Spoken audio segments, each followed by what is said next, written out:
It's me. Hi, I'm the problem, it's me. Hello, fellow book nerds. This is Gabby, and today I have such an exciting video for you planned, or I am doing it, so it's not even planned. I am a massive Swiftie. If you didn't know, well, now you know. I love Taylor. I love all of her musics. I did have like a, oh, well, she's good, but I'm not that obsessed phase at Folklore where then Evermore came out and I lost my crap. And since then, I've been back, baby, better than ever. I mean, I was like massive fan. And back when we were like Speak Now, that kind of era, my jam. Red, oh my God, obsessed. You might know this because I already have two videos very similar to this one, but unique in their own way, where I recommend books based on Taylor Swift songs. So we've done Evermore, we've done Red, Taylor's version, and now we're gonna do Midnights. So I tried to dress on theme. If I look horrific, I'm sorry, but I have the strong eye, I have the bold lip, I have the broken nail, ignore it. I have the stripes that apparently we're doing for this cover. I don't know, we're doing it. So I am gonna go through all of the 13 tracks from Midnight, and I'm gonna tell you a book that I think goes with it. It could be vibes, it could be lyrics. It's probably mostly vibes. Sometimes I'm reaching, sometimes I am so on target. You're gonna be like, she read this book while writing this. So it's gonna be a range of emotions you're gonna experience, and I am so excited because this has been so much fun when I've done it in the past. So I hope you enjoyed this video. I will do a bonus video where it's 3 a.m. tracks, because that was like 7 books on its own, and 21 books in one video, which just felt like too much. So we are gonna do 3 a.m. edition, but that's something you can look forward to next week, I think. So please subscribe if you're interested in getting more content like this. But let's jump in. First song, Lavender Haze, the one I struggled with the most. When I tell you it was so hard to find a book for this prompt, I'm like, I don't really have any purple books. I don't really know what to do in terms of like what the song is about, which is, you know, like going through something together, I'm assuming, and being, you know, with your person and going through something big together and staying together. I didn't know, okay? So I didn't have ideas, but there was some lyrics that I particularly latched on when thinking about books for it. And I think we're gonna go with it. So for this song, I wanted to pair it with Extasia by Claire Legrand. So now you might be like, what?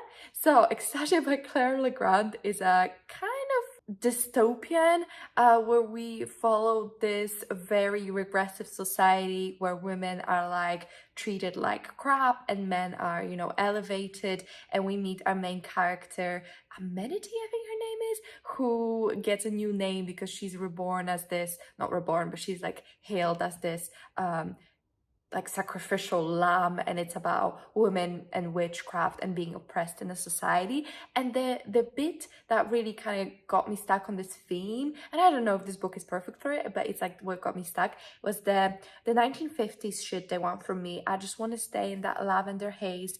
All they keep asking me is if I'm gonna be your bride. The only kind of girl they see is the one knight or a wife. And this is very much the society where you're either a whore or you're a wife.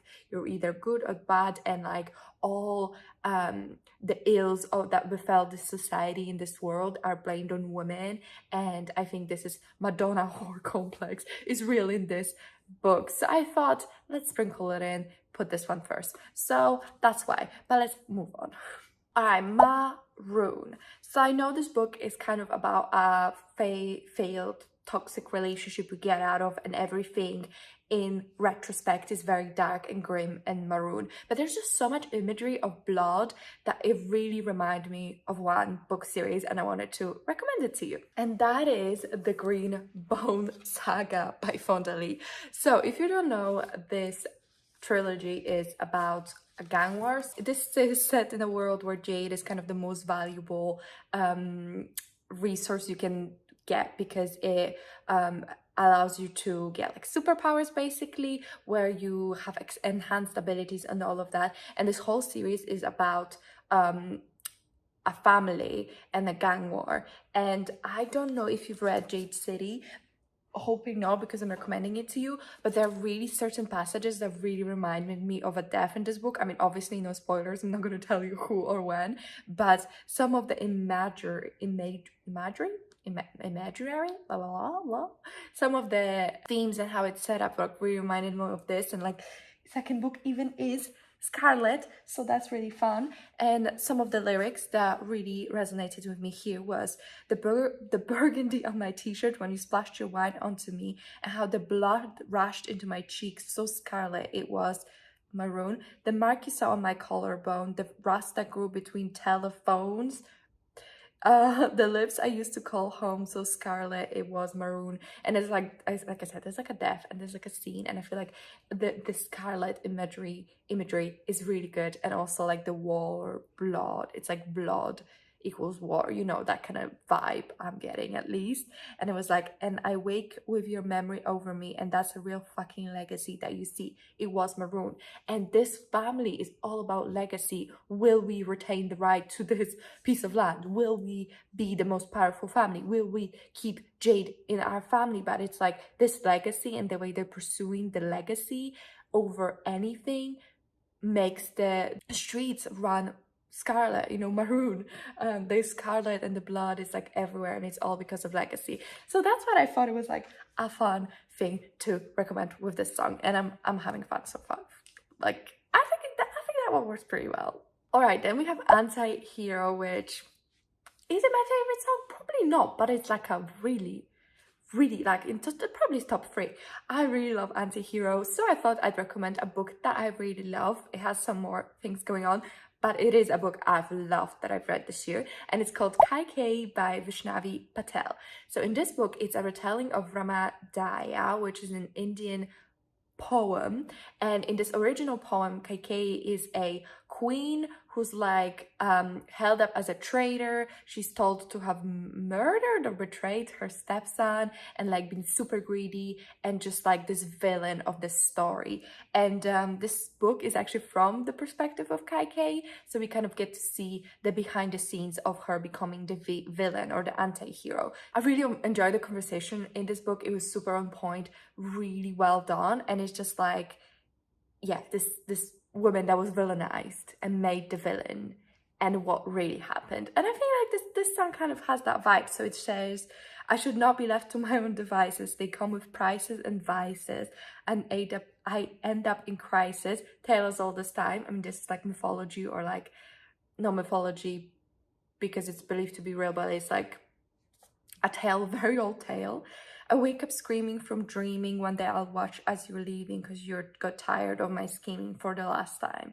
I feel like it's just like the history and the myth perceives her as this scheming woman that's just trying to get her own way, when really she's like trying to help, and it's just a misconception. And you know, it's me, hi, I'm the problem, it's me. At tea time, everybody agrees. So it's just the fact that everyone thinks she's a villain, and that's the perceived story in history, and that's what's been passed down. And at tea time, everyone will agree about that. And I just thought it was funny because it's the last is like, I have this dream my daughter-in-law kills me for the money. And like, she wasn't killed by her daughter-in-law, but she did have beef with, I think it's her stepson or half-son. I think stepson. How can you be half-son? Yeah, I think it's a stepson. But she's having beef with him, and I think that's funny. Snow on the Beach, I have such a good rec for this one. So it's Light from Uncommon Stars by Rika Aoki. So this book is about a trans violin player who, I was gonna say violin player who escapes home, and then she is discovered by this violin teacher who's like extremely esteemed, really respected in the field. And it's believed that, you know, if you're this teacher's pupil, like you're set, like you're the best of the best. And that's like part of the book, but then also another part is like there's aliens that have a donut shop and are trying to like build a Stargate. And the whole thing with the violin teacher is that she's got a deal with the devil. It's super weird. If you ever read Good Omens, I would say that's kind of like that. The vibe is like very chaotic like that. But I just thought it worked so perfect because, you know, weirdly fucking beautiful. It's this book. This book is so weird and so bizarre, but it's also so beautiful and will crush your soul into how gorgeous it is. And there's a sapphic romance between one of the aliens and someone else, and it's just like, I just feel like all of this imagery about imagery about spaceships works so well. So it's like, one night a few moons ago, I saw flecks of what could have been lights, but it could have just been you passing by unbeknownst to me. So that's the spaceship arriving to Earth, passing by Earth. I don't know, but it's a spaceship, and it's like part of that romance. Saw the spaceship, but maybe thought it was stars, but it was actually a spaceship. And then flying in a dream, stars by the pocketful, but your eyes are flying saucers from another planet, aliens. I've never seen someone lit from within, blurring out my periphery in their alien state. I might be misremembering, but I feel like they glow and shit. So that's really freaking cool. And like, this whole book, honestly, is just such an amazing book. I don't think I'm like bringing something new, because I think I've heard people talk about it, but it's beautiful. It's by a Japanese author who's also trans. I just think it's such a beautiful story that everyone has to check out. And you know, it'll be like snow on the beach. Weirdly fucking beautiful. Then we have You're on Your Own, Kid. And for this one, I feel like it works, but you will need to tell me. So it's Velvet Was the Night by Sylvia Moreno Garcia. So in this one, we follow, I think it's like 1950s or something. We follow a woman living in Mexico, kind of hates her job, does not get along with her family at all, and lives in these like comic strips, but they're like erotic comic strips. That's what she lives for every day, because she's miserable. She doesn't like her life. She's not happy. So she just lives to like go read these comic books and feel alive. And then because of her neighbor, she kind of gets involved in like a spy network. It's complicated. It's very noir. It's kind of weird and funny, but also not. It's weird. But I feel like the main character kind of reminds me of this song. So it's like, summer went away till still the yearning stays. I play cool with the best of them.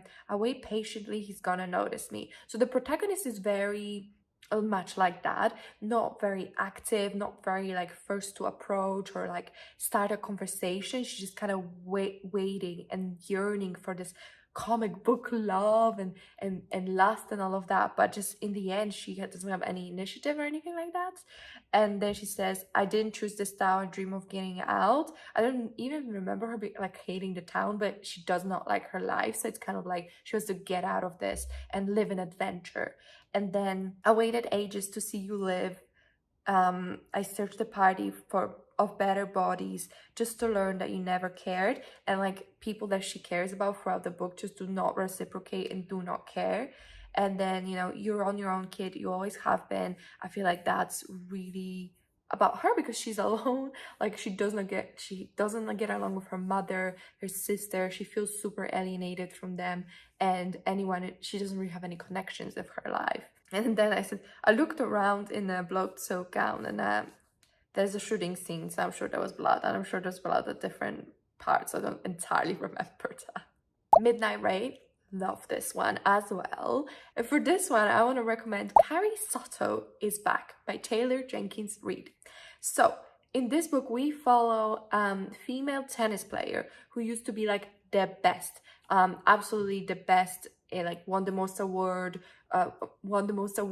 like just such a success story in like the 70s, and I think now is the 80s or the 90s, and she's retired since because she had an injury, and she decides to come back to tennis because someone's about to steal her championship, so she wants to win one more so that maybe she can keep her title, or like the title of having the most titles. So Carrie Soto is a very interesting protagonist. She's extremely ambitious, super hardworking, and like works with her dad. It was kind of his dream first to become like a very good tennis player, and now he's a coach. I just feel like this book really exemplifies who Carrie is as a character, how she approaches relationships, especially in her younger years. So part of the book, you follow her in her younger years, and then you follow her in the current time. So, you know, he was sunshine, I was midnight rain. He wanted it comfortable, I wanted that pain. I was making my own name, chasing that fame. He stayed the same. All of me changed like midnight rain. So all of me changed like midnight. So I think especially when she was younger, she was like she was getting in all of these relationships that didn't really mean anything.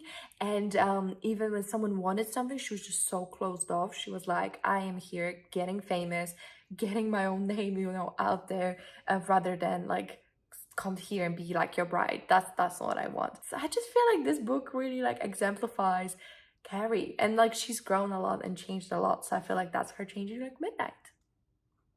So for this one question, I might be reaching a little bit, but I was listening to this song and the book at the same time. Well, not literally because I can't listen to both of them, but I was reading it and listening kind of in similar timelines, and I just heard it. I was like, kind of works.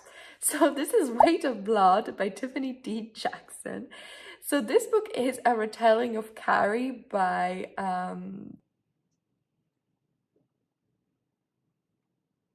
I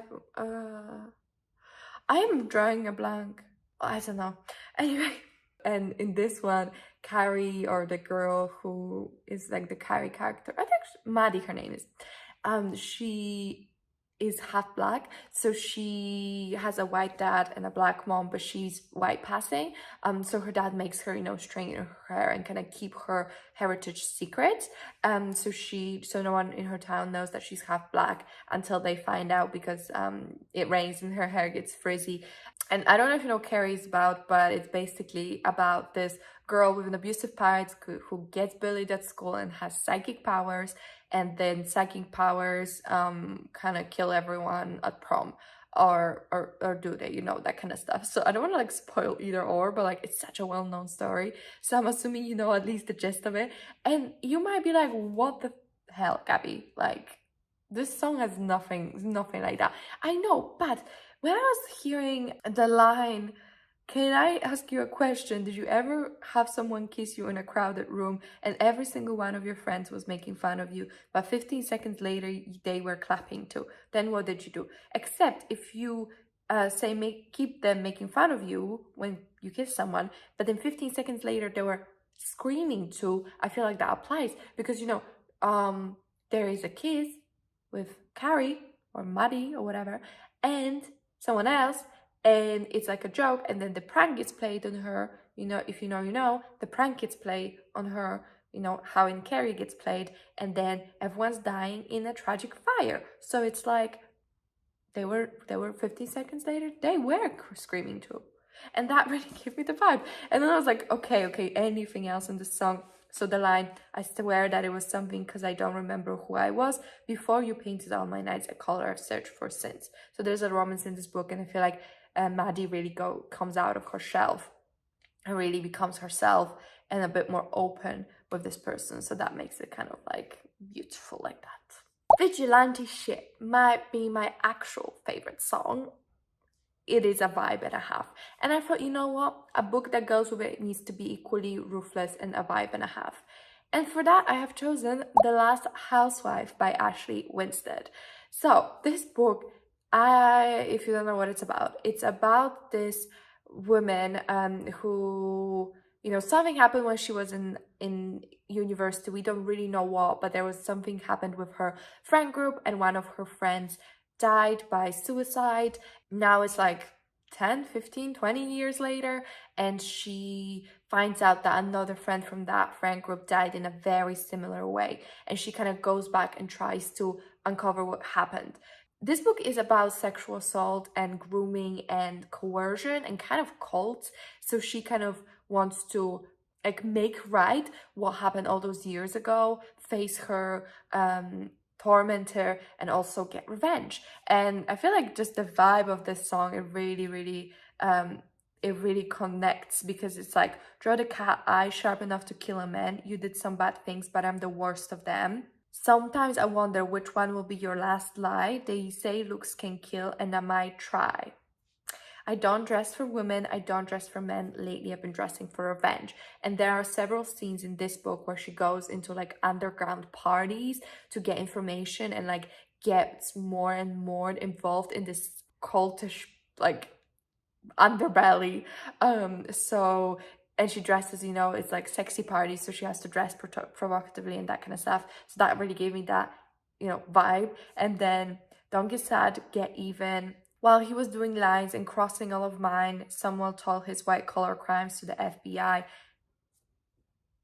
And I don't dress for villains or for innocents. I'm on my vigilante shit again. So that really tells me a lot of like moral grayness, and I feel like that's present in this book. And, you know, crossing lines, like reporting crime, actual crimes being committed, reporting those crimes. I feel like it all fits really well, and like it was a very impactful book, if a little hard to read because it was freaking intense, but it was a good time. So I would recommend. But yeah, it was intense. But if you like the vibe of the song, there you go. Bejeweled. I feel like there was only one book I could recommend for this, and it's Little Thieves by Margaret Owen. So if you don't know, this book is a retelling, but I can't tell you exactly what the original story was called.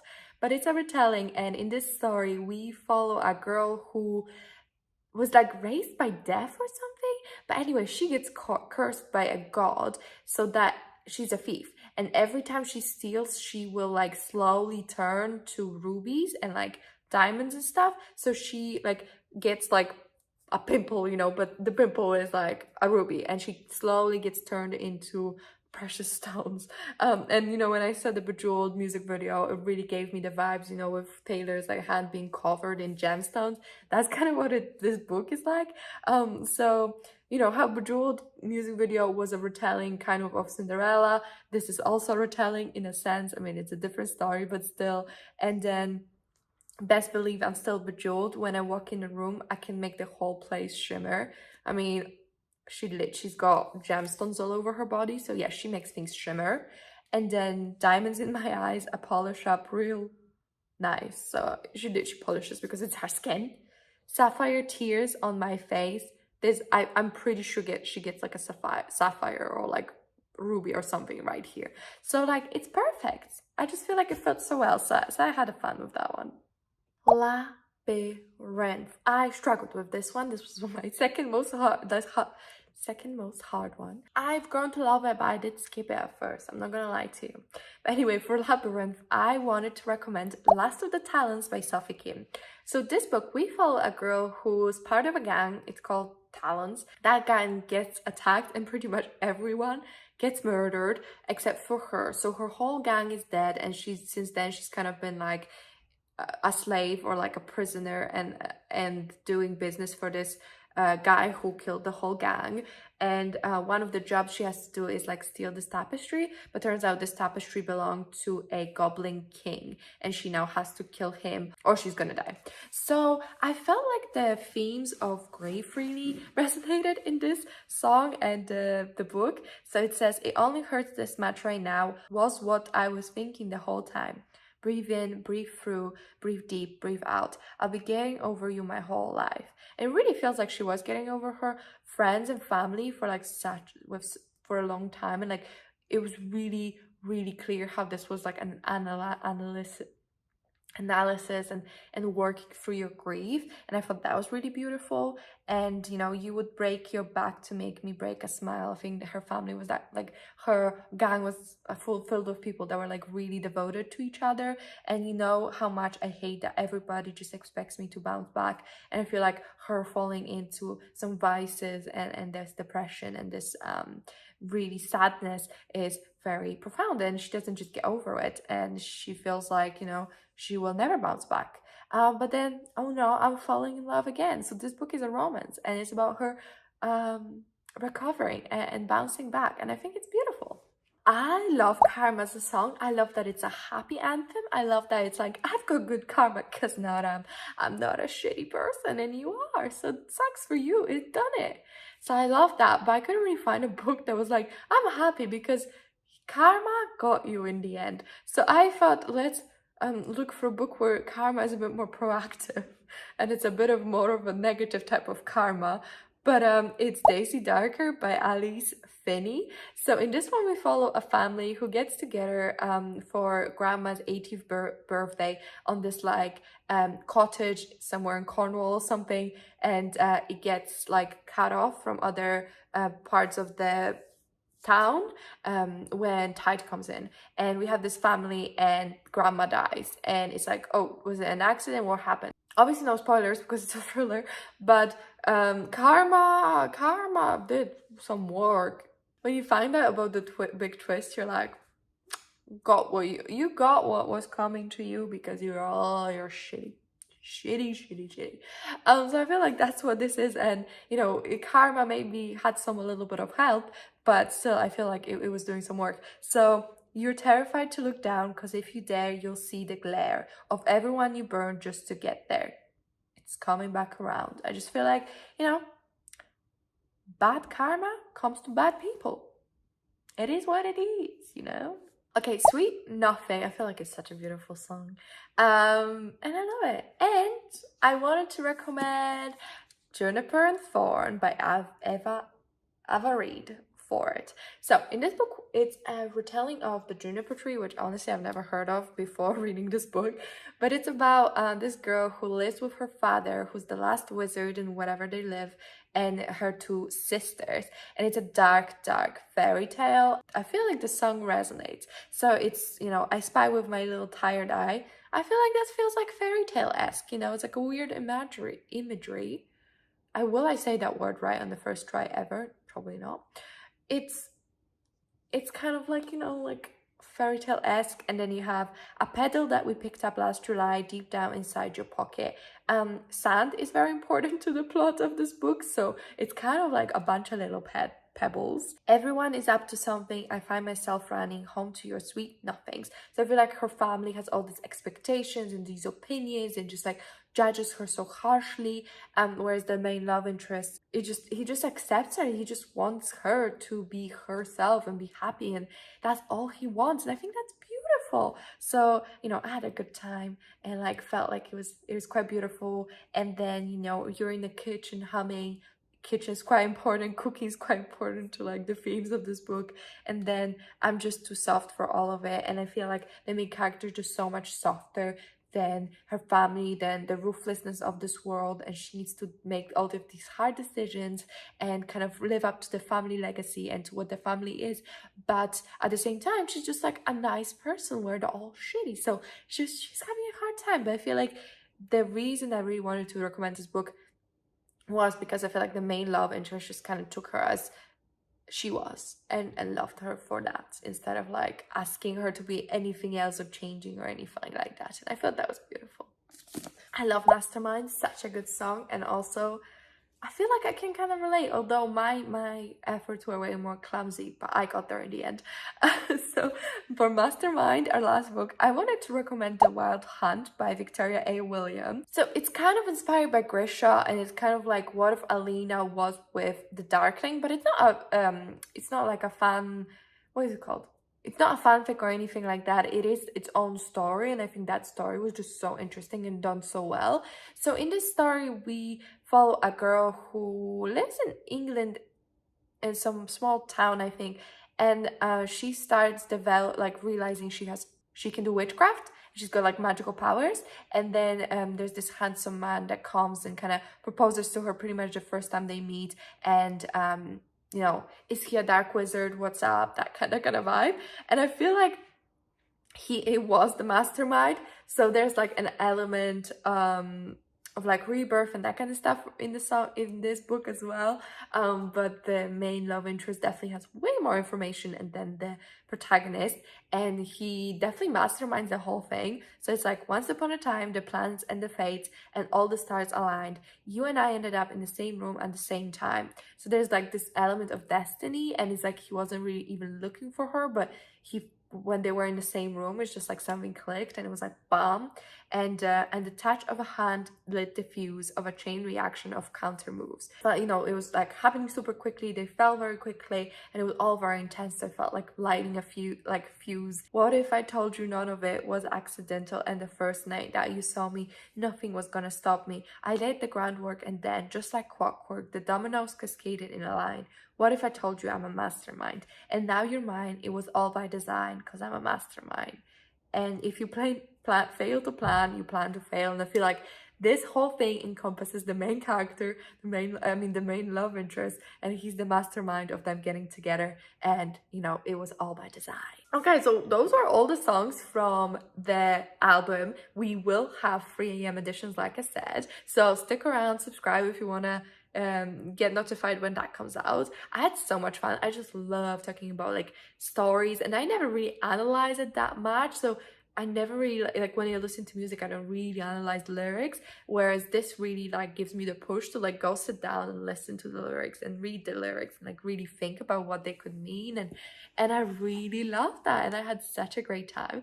I really hope you did too. Let me know if you enjoyed this video, if you thought the songs really resonated or not. I have a playlist now because this is my third video for Taylor, so I'm gonna have a playlist. This video is 40 minutes when I've recorded, so I'm hoping it's not quite that long when I've edited it. But I hope you had a good time. I sure did. If you liked the video, if you could comment, like, and subscribe, I really appreciate it. It really helps me out. But that's it from me, and I'll see you in my next one. Bye.